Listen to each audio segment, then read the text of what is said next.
नमस्कार, मैं शिक्षा मिश्रा स्वागत करती हूँ आप सभी का देवभूमि टुडे चैनल पर।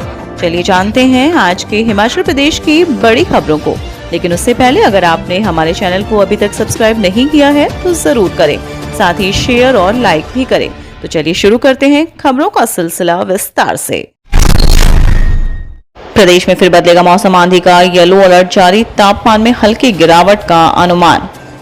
मौसम विभाग ने किन्नौर व लाहौल स्पीति को छोड़ प्रदेश के जिलों में कुछ स्थानों पर 30 से 40 किलोमीटर की रफ्तार से आंधी के चलने को लेकर येलो अलर्ट जारी किया है। इस दौरान प्रदेश के कुछ क्षेत्रों में वर्षा की संभावना जताई गई है। ऐसे में आने वाले दिनों में तापमान में हल्की गिरावट आने का अनुमान है। प्रदेश में धूप और बादलों के बीच अधिकतम तापमान में 1 से 5 डिग्री तक की वृद्धि दर्ज की गई है। अधिकतम तापमान में सबसे अधिक वृद्धि मनाली में 5, कुकमेसरी में 4.7 डिग्री की वृद्धि दर्ज की गई है। न्यूनतम तापमान में 1 से 2 डिग्री का अंतर आया है। आने वाले दिनों में पश्चिमी विक्षोभ के सक्रिय होने की वर्षा की संभावना जताई गई है। पुलिस ने खंगाले मनोहर हत्याकांड के आरोपियों के बैंक खाते, पासपोर्ट को लेकर नहीं मिली जानकारी। पुलिस ने मनोहर हत्याकांड के आरोपियों के बैंक खातों को खंगालना शुरू कर दिया है।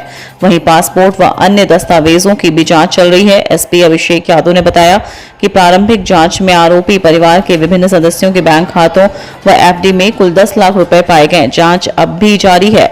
एफडी की भी जांच की जाएगी। इसके अलावा पासपोर्ट को लेकर कोई जानकारी अभी नहीं मिल पाई है। उन्होंने कहा कि आरोपी परिवार के एक सदस्य शरीफ मोहम्मद की मृत्यु की अफवाह फैल रही है, जो कि बेबुनियाद है। शरीफ के मोहम्मद पूरी तरह से स्वस्थ है, उसका उपचार चल रहा है। एसपी ने कहा कि मनोहर हत्याकांड की जांच तेज कर दी गई है। मामले में संलिप्त सभी आरोपियों को पुलिस हिरासत में लिया जा चुका है। इसके साथ ही जरूरी साक्ष्य भी जुटा लिए गए हैं। अब भी मामले से संबंधित पूछताछ जारी है। कोई भी मामले में संलिप्त पाया जाता है तो उसे जांच में शामिल किया जाएगा। ठेकेदारों पर शिकंजा, वक्त पर प्रोजेक्ट पूरे न करने वालों पर होगी सख्त कार्रवाई, हाईकोर्ट के आदेश। प्रदेश हाईकोर्ट ने ठेकेदारों की लापरवाही के कारण परियोजनाओं के समय पर पूरा न होने पर कड़ा संज्ञान लिया है।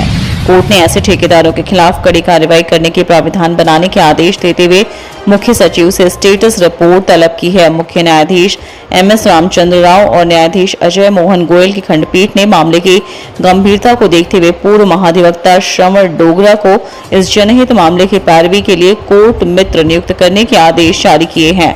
उल्लेखनीय है कि न्यायाधीश तरलोक सिंह चौहान और न्यायाधीश वीरेंद्र सिंह की खंडपीठ ने मुख्य सचिव को आदेश दिए थे कि वह निजी तौर पर इस मामले को देखे ताकि ठेकेदारों की वजह से कोई भी प्रोजेक्ट बेवजह न अटके। कोर्ट ने कहा था कि टेंडर राशि की 2% अर्नेस्ट मनी के तौर पर लिया जाना बहुत ही कम है। शहीद हवलदार कमल किशोर सैन्य सम्मान के साथ पंचतत्व में विलीन, बेटे ने दी मुखाग्नि। कांगड़ा जिला के तहत उप तहसील राजा का तालाब के अंतर्गत आते क्षेत्र तलाड़ा निवासी शहीद हवलदार कमल किशोर का शनिवार को सैन्य सम्मान के साथ मोक्षधाम तलाड़ा में अंतिम संस्कार कर दिया गया।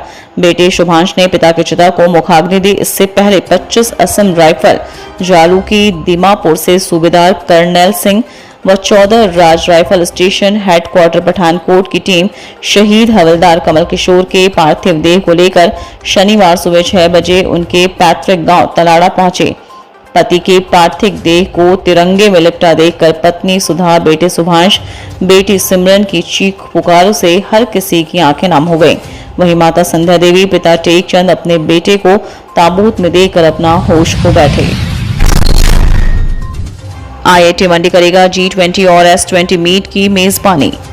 भारतीय प्रौद्योगिकी संस्थान मंडी G20 और S20 मीट की मेजबानी करेगा। G20 और S20 की बैठक आईआईटी मंडी में 21 से 30 जून तक आयोजित की जा रही है। बैठक का उद्देश्य विभिन्न प्रमुख नीति निर्माताओं, हितधारकों और विशेषज्ञों को एक साथ लाना है ताकि इंक्लूसिव और सस्टेनेबल डेवलपमेंट पर आधारित विभिन्न विषयों पर काम किया जा सके। यह कार्यक्रम नवीन विचारों और सर्वोत्तम प्रथाओं को साझा करने के साथ साथ महत्वपूर्ण चुनौतियों को संबोधित करने के लिए एक मंच प्रदान करेगा। इस कार्यक्रम में व्यवहारिक मुख्य भाषण, इलेक्ट्रिक पैनल चर्चा, व्यवहारिक कार्यशालाएं और प्रत्येक विषय से संबंधित नेटवर्किंग सत्र शामिल होंगे। कालका शिमला एनएच पर बस से टकराकर पलटी कार, महिला व 2 बच्चे घायल।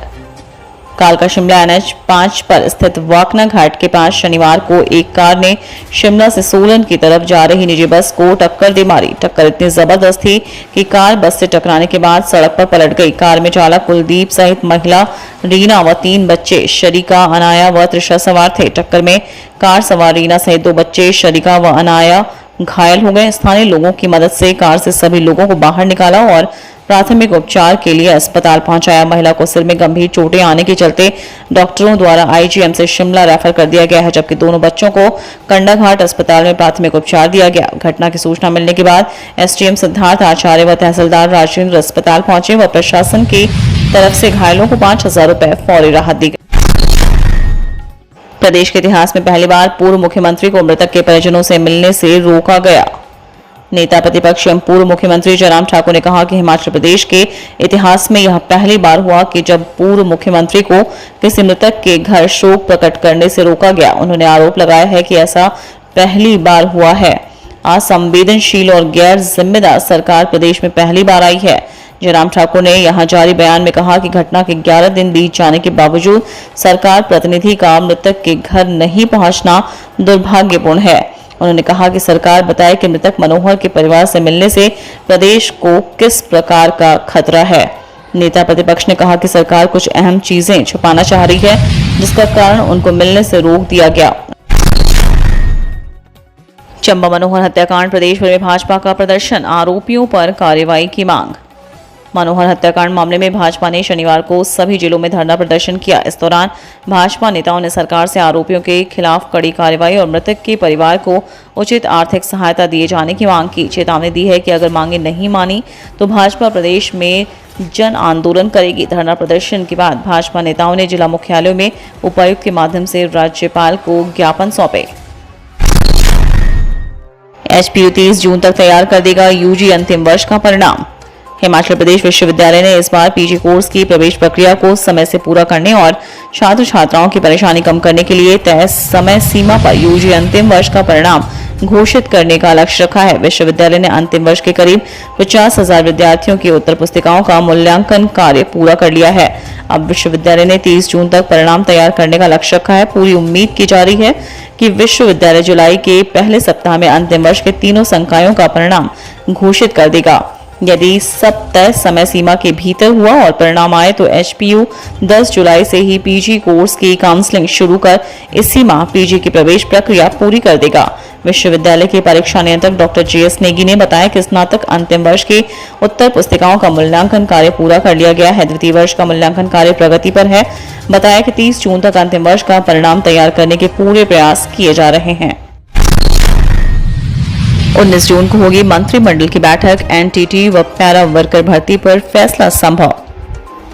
मुख्यमंत्री सुखविंदर सिंह सुक्खू की अध्यक्षता में 19 जून को मंत्रिमंडल की बैठक होगी। जानकारी के अनुसार बैठक में शिक्षा विभाग में, NTT व जल शक्ति विभाग में पैरा वर्करों की भर्ती से संबंधित निर्णय लिया जा सकता है। इसके अलावा विभिन्न विभागों में खाली पड़े पदों को भरने और मुख्यमंत्री की बजट घोषणाओं पर भी मुहर लग सकती है। मंत्रिमंडल बैठक के लिए सामान्य प्रशासन विभाग की ओर से सभी विभागीय सचिवों और विभागाध्यक्षों को आदेश जारी करके एजेंडा तैयार करने को कहा गया है। हालांकि इससे पहले मंत्रिमंडल बैठक का आयोजन 18 जून रविवार को होना था, लेकिन बाद में इसमें बदलाव किया गया।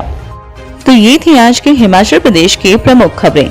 अगर वीडियो आपको पसंद आई हो तो लाइक, शेयर और सब्सक्राइब जरूर करें। धन्यवाद।